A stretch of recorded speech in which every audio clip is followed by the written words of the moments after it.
Good morning po sa ating lahat mga kabayan. Muling nandito tayo sa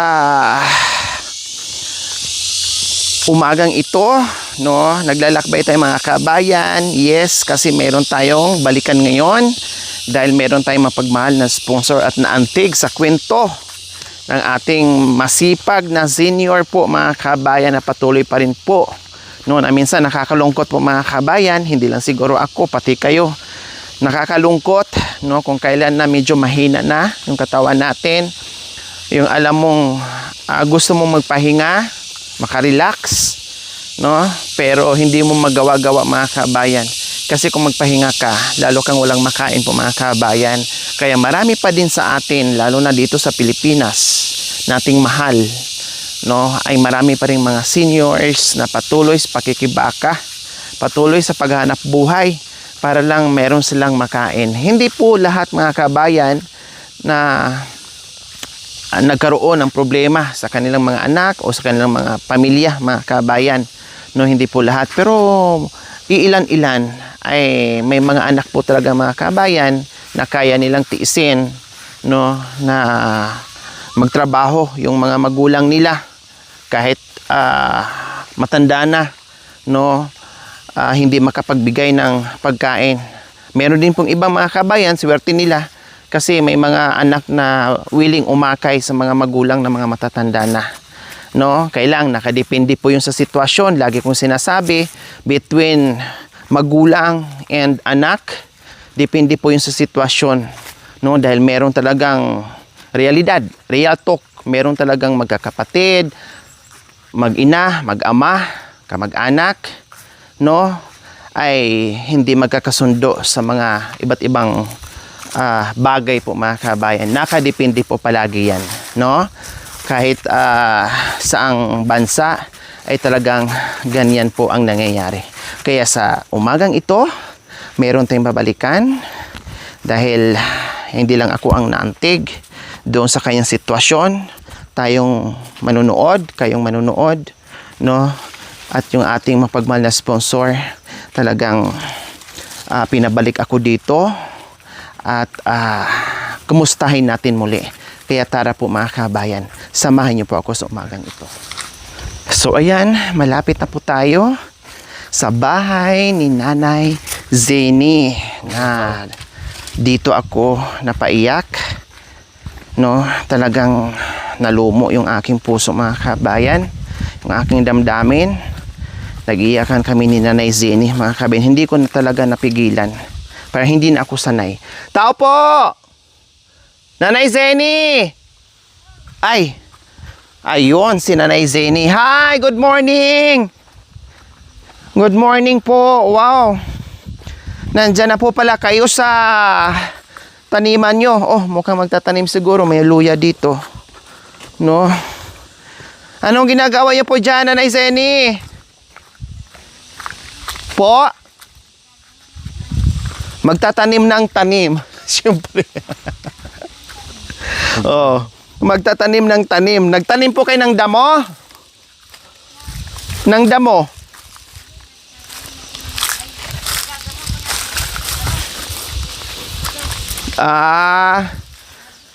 May pananim po pala dyan. Nagdadamo kayo. Oh, may kunting ano pala dyan. May kunti pala kayong pananim dyan. Ay, malawak pala. Hindi lang pala kunti. Dito ko lang nakita. Meron pala doon paikot mga kabayan. Good morning po. So ay mga kawing, kanina pa siguro si nanay dito. Ayan, no. May ano na siya. Malaki-laki na yung linis niya mga kabayan. Wow, kaya pala walang tao yung kubo mo. Nandito po pala kayo. Lagay ko lang po ito, Nay, yung mic, Nay, para marinig ko po kayo. Hala, ang ganda naman, Nay, ng talbos. Oo, pinagkukuhanan nila.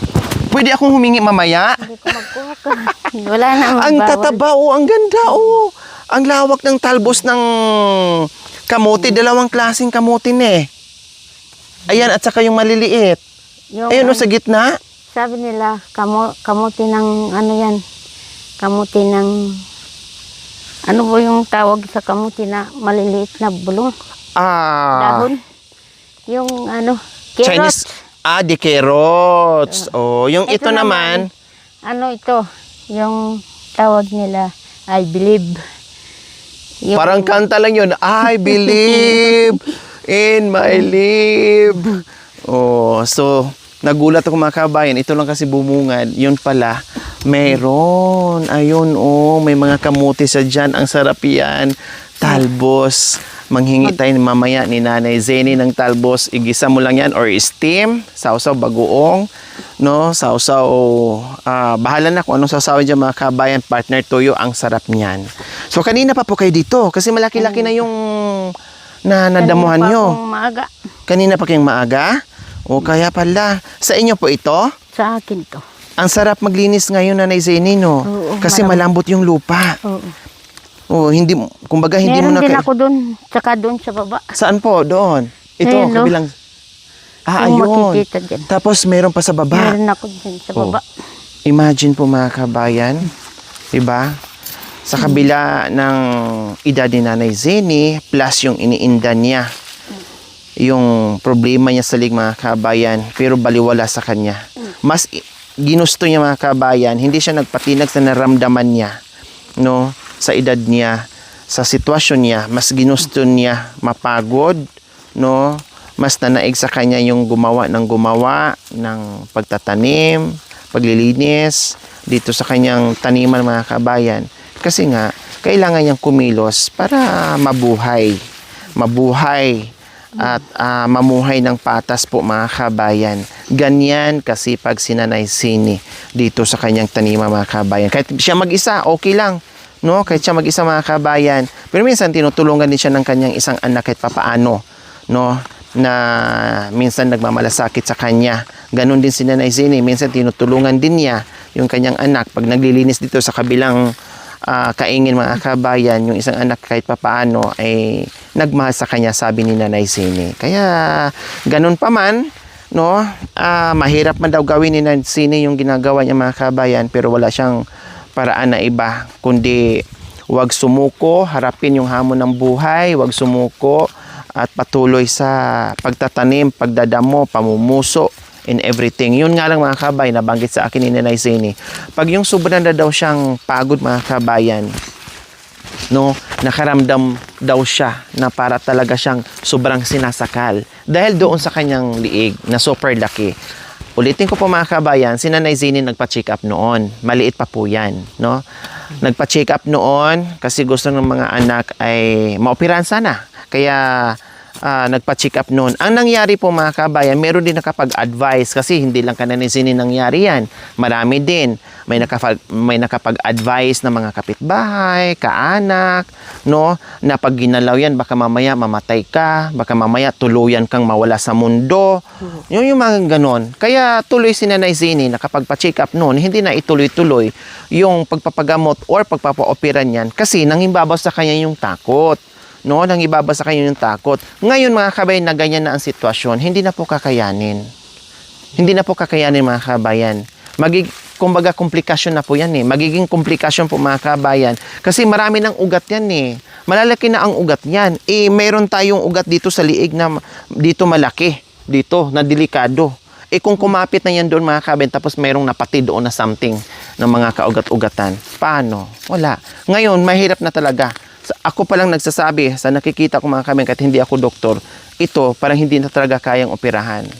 No, hindi na talaga. Siguro may mga gamot diyan pag sumakit, may mga pain reliever or may mga pang-ano na lang siguro, pang-control sa sakit na naramdaman ni nanay sa bukol niya sa liig, no? Meron siguro mga ganyan. Pero kung operahan, bukod doon sa kung mahina yung katawan ni Nanay Zenny na hindi na kayang operahan, no? Hindi talaga pwede. Lalo na ngayon, sabi niya, para siyang sinasakal. Pag sobrang pagod niya sa pagbitbit ng mabibigat ng mga puso, na para daw siyang sinakal mga kabayan. Ang hirap na hirap siyang huminga. Kaya nga sabi ko ni Nanay Zenny, okay, sige, hindi ka talaga mapipigilan dahil kailangan mo talagang kumilos at sabi ng mga anak mo, maghanap buhay ka habang kaya mo pa. No? Pero wag abusuhin ang katawan. Pwedeng maghanap buhay, pero wag magbitbit ng sobrang bigat. Kasi, delikado. Walang katao-tao dito minsan. No? Ako lang Mag-isa lang, mag-isa. madalas mag-isa dito si Nanay Zini. Paano kung sinumpong siya ng ano diyan, hindi makahinga? Sino ang magsaklulo sa kanya? Sino makakarinig sa kanya kung Nung dinatnan ako ng hilo, doon lang. Oh. Nagdamo ako ng luya ni Rose. Opo. Nabagsak na lang ako dyan. Oh. At bakit po Buti. bakit bumagsak po kay Nanay Zini? Ano pong nangyari? Nahilo ako. Oh, sabi ko na nga po ay. Yung kapatid ko andyan. Na, pumunta dito. Oh, Sabi niya sa akin. Iniiyakan ako. Sabi niya, ba't ka nagkaganyan ate ko? Sabi ko, hindi ko na maiano yung buses ko. Sabi ko, wala na kayong boses. oo, ganun ko na lang yung Wala nang lumalabas. Oo. Tapos, Tapos, hinilot ng bungso namin. Hinilot ako ng biyabas.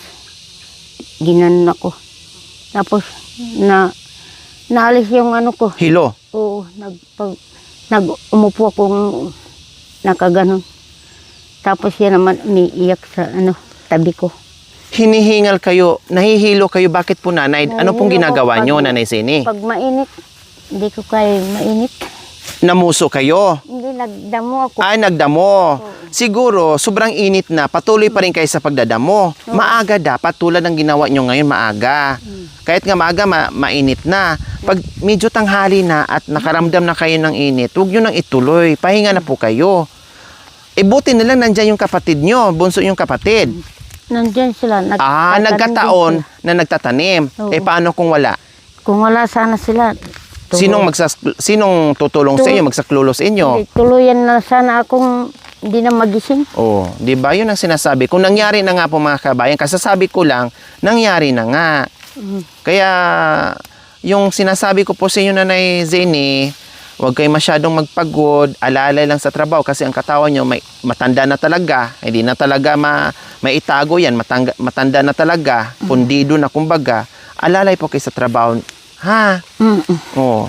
Kasi nangyari na pala yung sinasabi ko, nangyari na po pala. Eh paano kung ang kapatid nyo ay hindi pumunta dyan? Wala. Oo. Tuluyan na. Tuluyan kayo. Oo. Kasi wala talagang tutulong sa inyo. So ayan po mga kabay, kasasabi ko lang, nangyari na nga. Plus, iniyakan na ng kapatid. Siyempre siguro nakikita na kahandusay dyan kasi natumba, bumagsak dyan sa kubo niya. No? And then, siya lang mag-isa. Buti na naramdaman sa kapatid niya na gano'n ang nangyari. Pati buses niya, wala lang lumalabas. Wala.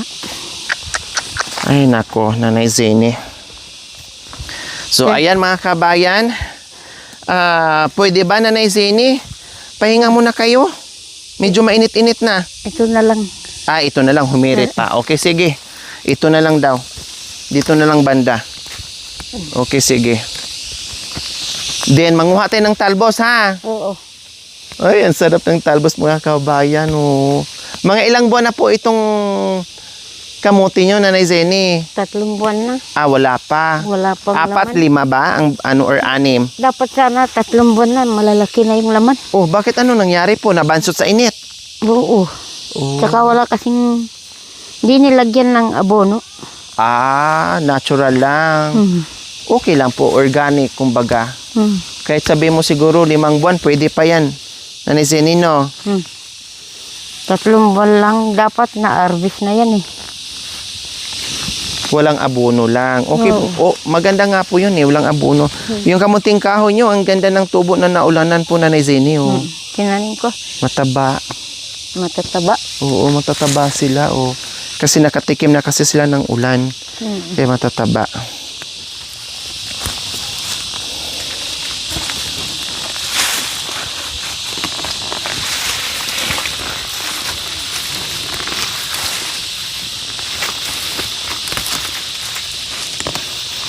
Nag-abono na kami si Ano pong inabunuhan nyo po? Rose.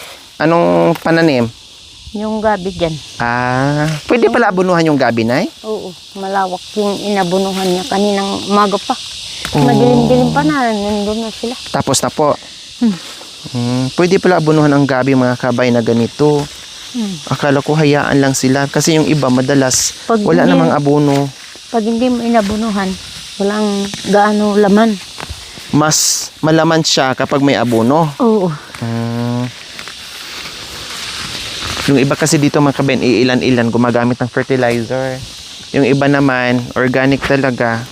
Yun nga lang, ang advantage pag commercial, ang habol mo ay hitik sa laman. So yun sa ginagawa, wala silang ibang ano ang ginagawa nila. Pero kung hangad mo na makabenta ka lang ng ano, pwede naman, lalo na pang gulay-gulay lang, ay bahala, hayaan lang dyan. Siyempre, commercial ito pang commercial kumbaga, pang benta, negosyo kumbaga. Kaya kailangan nila ng maraming laman at bunga.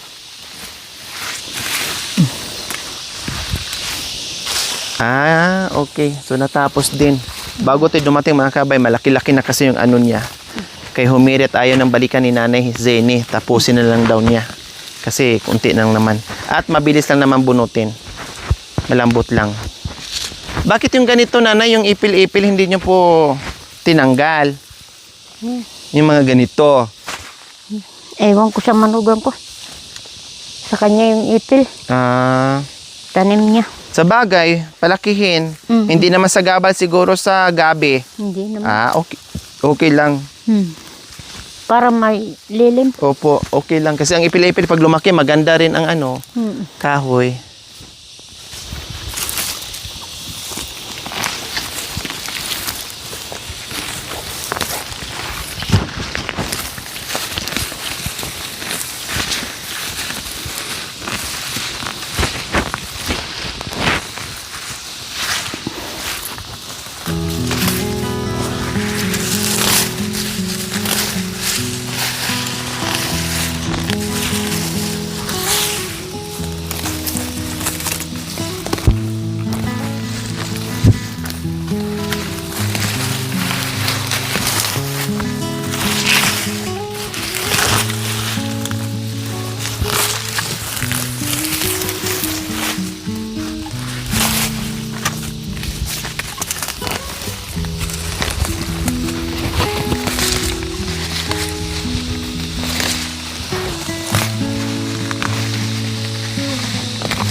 Di sumasakit yung balakang yun, Nay?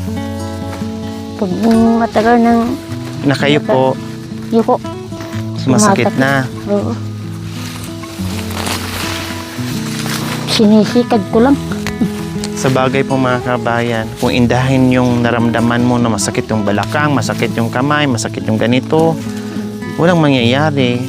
Hindi ka makakalinis. Kaya bahala na yung mga sakit dyan. Tiisin. Kung hindi ka magtiis, wala. Wala kang ilalaga. Totoo po yan, Nanay Zeni. Natapos. Diba? Kasi maaga pa daw siya dito mga kabayan.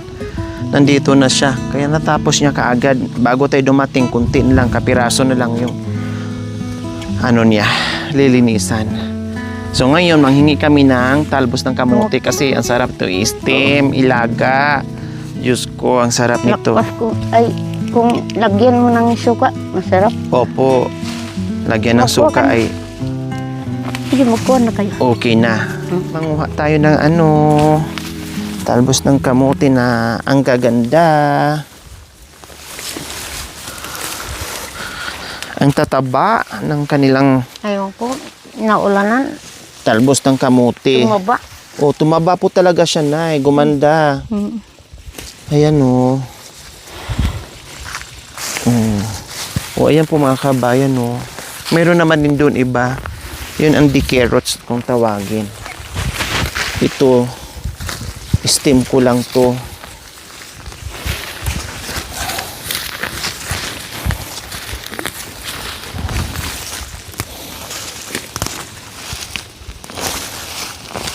Tikim lang tubig ulan mga kabayan, nadiligan sila.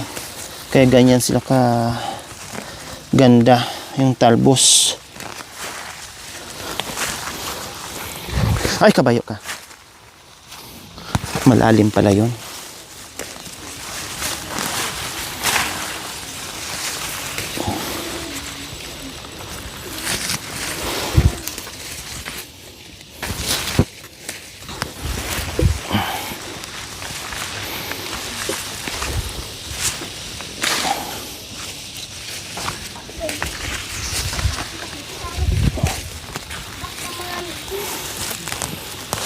daga.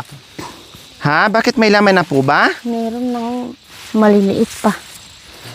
Oh, kinakain ng. Ayun ko, kinakain ng daga.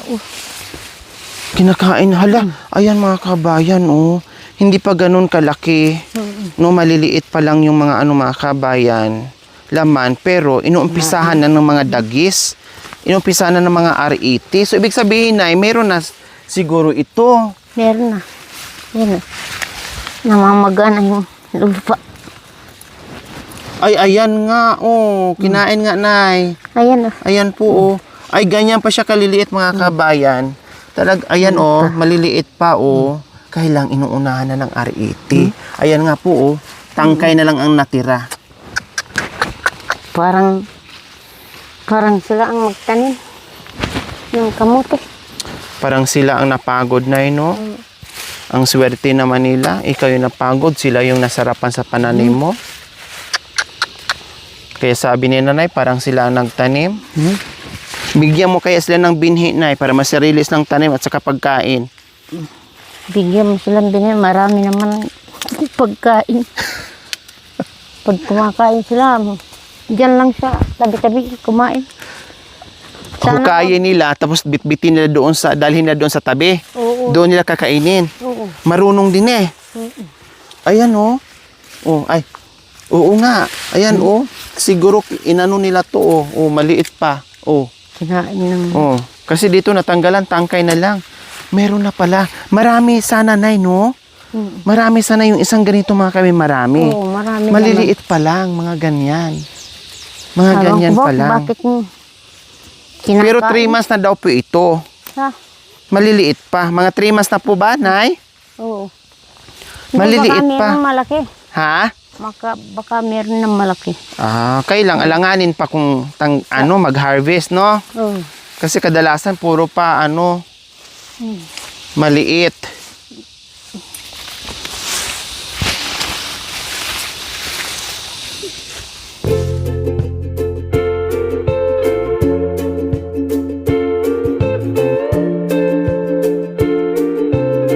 Nay, ano po 'yon? Mani.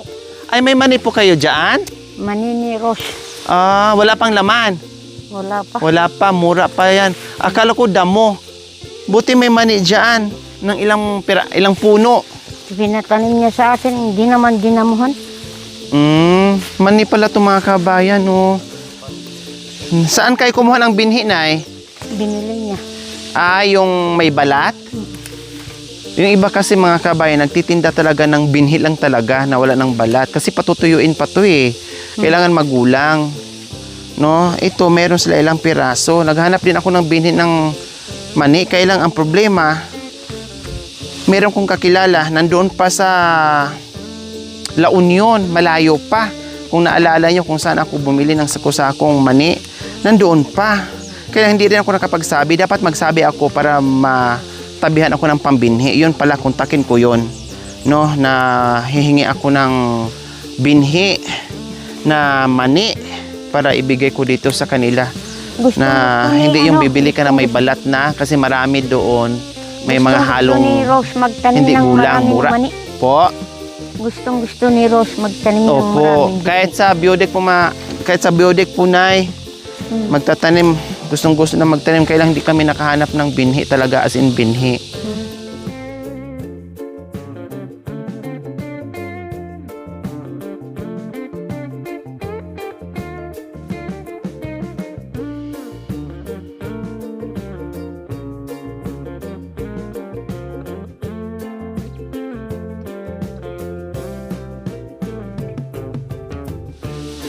So ayan po mga kabayan, umupo muna kami dito sa lilim, no?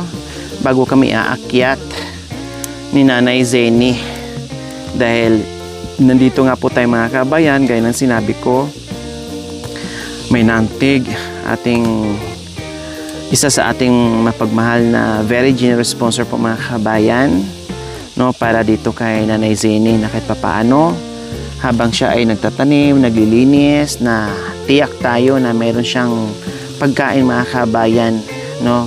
Na tuwing akyat niya dito sa kabundukan, magstay man siya ng matagal mga kabayan, na sigurado na mayroon siyang bitbit na bigas at iba pa niyang pangangailangan dito. Kaya si Ma'am Preciosa Olipinio from New York, USA ay nagpaabot ng biyaya para kay Nanay Zany. 5,000 pesos. Nanay Zany, hawakan niyo po. 1,000, 2,000, 3,000, 4,000, 5,000. Galing po yan kay Ma'am Preciosa Olipinio from New York, USA. Maraming salamat po. Maraming salamat. Hindi ko po alam. Hindi ko maibigkas po. Maraming salamat na lang po sa awa ng Diyos.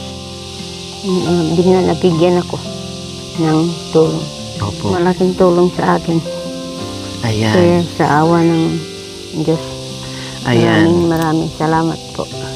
Okay, so sabi ni so ayan po, Nanay Zany, pinabot po niya yan kasi para mayroon kayong pagkain, bili ng bigas, kape, asukal, ulam at iba pa. No, na pag-akyat mo dito sa taniman mo na meron kang bit-bit na pagkain, ha? Opo.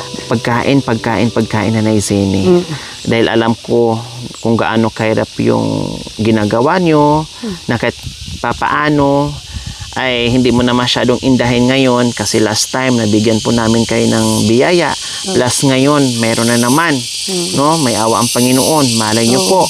'Di ba? Ang bait ng Diyos na mabigyan tayo ng biyaya na Zany. Kaya ayan po, Ma'am Preciosa, ay naibigay na po natin sa kanya, no? Hindi man niya mabigas yung iyong pangalan kahit ako ay nauutal minsan sa pangalan nyo. Minsan yung Preciosa na Preciosa mga kabay maging Precioso. Ayan, pero daman natin kung gaano kasaya yung puso ni Nanay sa biyang pinagkaloob niyo po sa kanya. Salamat.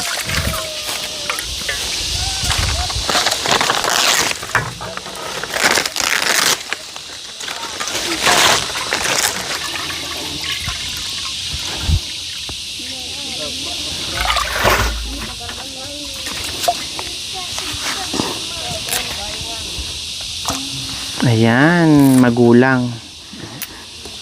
Ayan sa itaas, kinain ng dagis, ng RET. Siguro. Pili nila. Pangit naman ito saging. Ganun po talaga na kasi nadaanan ng tag-init kaya hindi siya mataba, kumbaga.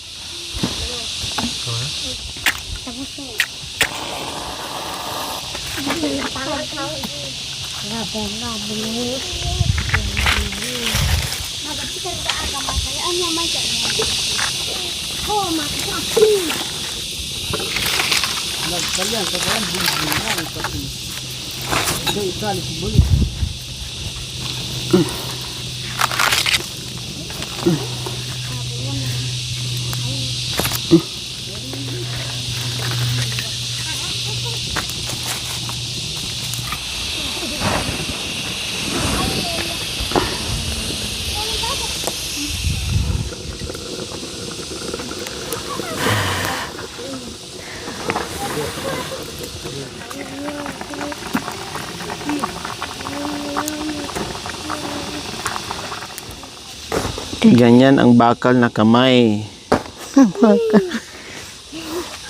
Hindi nakaramdam.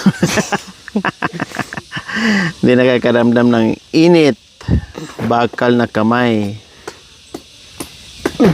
Oh.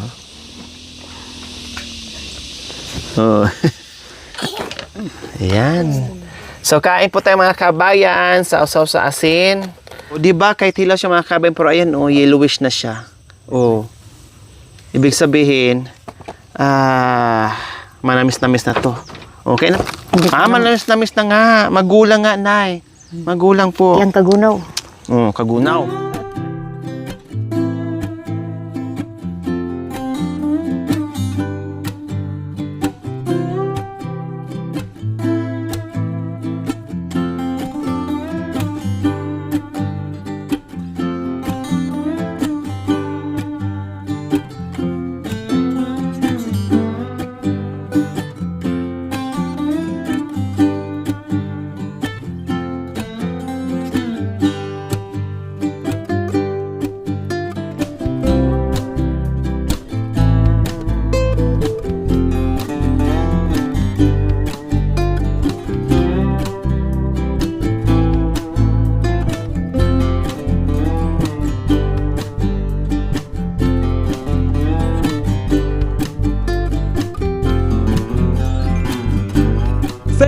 watching. Don't forget to like, share, and subscribe.